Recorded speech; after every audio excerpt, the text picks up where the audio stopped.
Indian government is banning the export of approved COVID-19 vaccines. Concerns have been raised that the export of the Oxford University-AstraZeneca vaccine will be stopped. For clarity, I'm joined now by Prasad Kunduri, a former editor of India's Tribune. Prasad, thank you for joining me. So what exactly is the message in as far as the AstraZeneca Oxford University vaccine is concerned and the Serum Institute in India?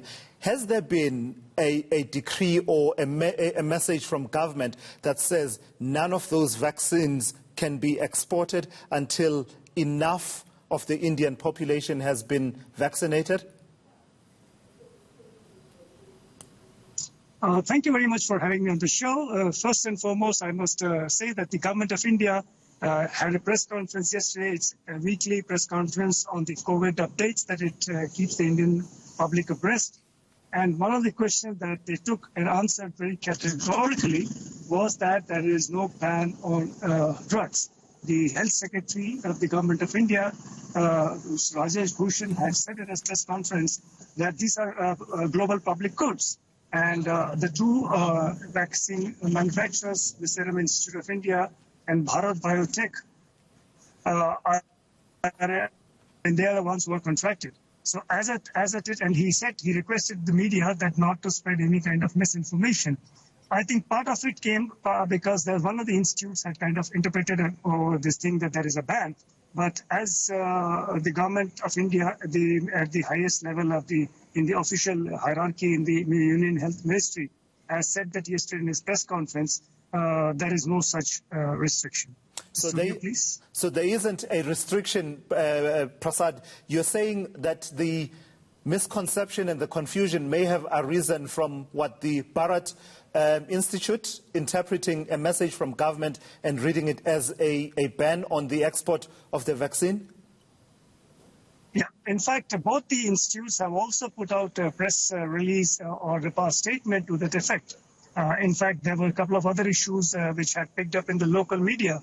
That addressing that, they also kind of said they are here to work forward with the government of India, and these are for the thing. I think what also prompts is many countries are already kind of signed up or are in the process of signing up with some kind of a supply chain mechanism with these. And one of the institutes, the one which is in Pune, has been stacking up this medicine for a long time. Of course, the government of India also has a very ambitious scheme. Some 300 million people will be planned to be inoculated by summer this year. The government has already had a dry run, and very soon, in fact, the health secretary had announced on Tuesday that within the next 10 days, one could see some kind of a rollout. So we are waiting for that. Thank you. We will get to, talking about the rollout of the vaccination campaign within India itself. But for a moment, tell me about the capacity in as far as the production is concerned from India, because, for us in South Africa, there's a particular interest in that our government here has said that's one of the streams, one of the avenues that they are seriously pursuing that will be able to source the vaccine from the production that's happening in India through the Serum Institute there. How much capacity is there in terms of production, and are the authorities saying anything about where they stand in as far as quotas, if any, for export? No, I'm sorry, I may not be giving you the exact figure of production capacity, but the Serum Institute of India has been a world supplier of drugs for many vaccines of international repute. Companies of international repute contract with the Serum Institute, and they do supply. As I mentioned earlier, the Serum Institute has begun stacking up this Oxford AstraZeneca even before the processes were kicked in of trials and this thing.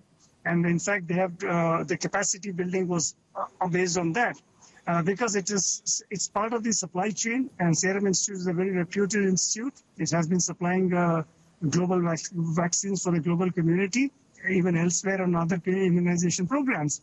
So on this in particular, they have gone forward, and now that the approvals have come in, and as we know, the UK has already rolled it out.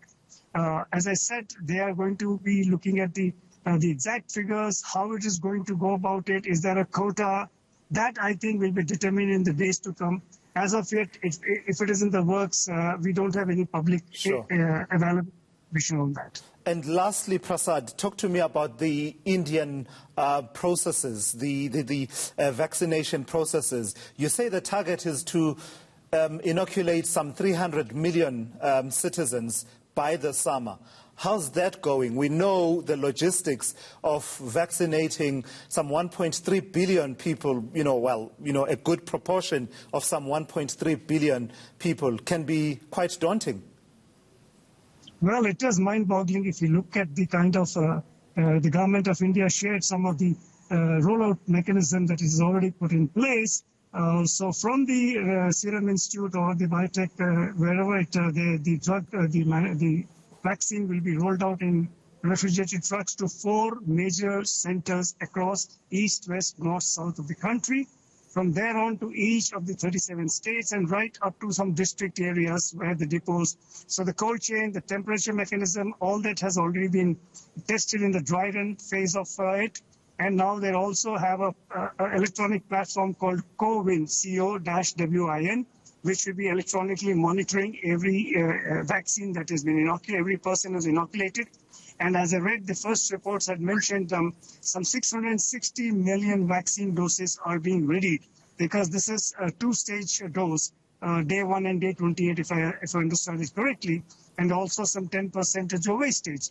So some 660 million vaccines for 300 million people is being prepared. And the government has said, as per its priority, the first priority will be for the health workers, the people in the medical fraternity, the sanitation workers, and the frontline, including the police personnel. These are the target in the first 300 million. Of course, there are other parameters that are being drawn of people above the age of 50. And if they have comorbid conditions, they will be given priority. But those will be as we go along. As of now, the first target is to have 300 million people inoculated by summer. And that's a very huge numbers. And as you know, it's a mind-boggling exercise, but they've already done 2 dry runs and a national dry run on that. And they're very happy with the results that have come out. All right. Thank you for that. Thank you for your insights there. That's the former editor of the Tribune in India, Prasad Kunduri, giving us an update there.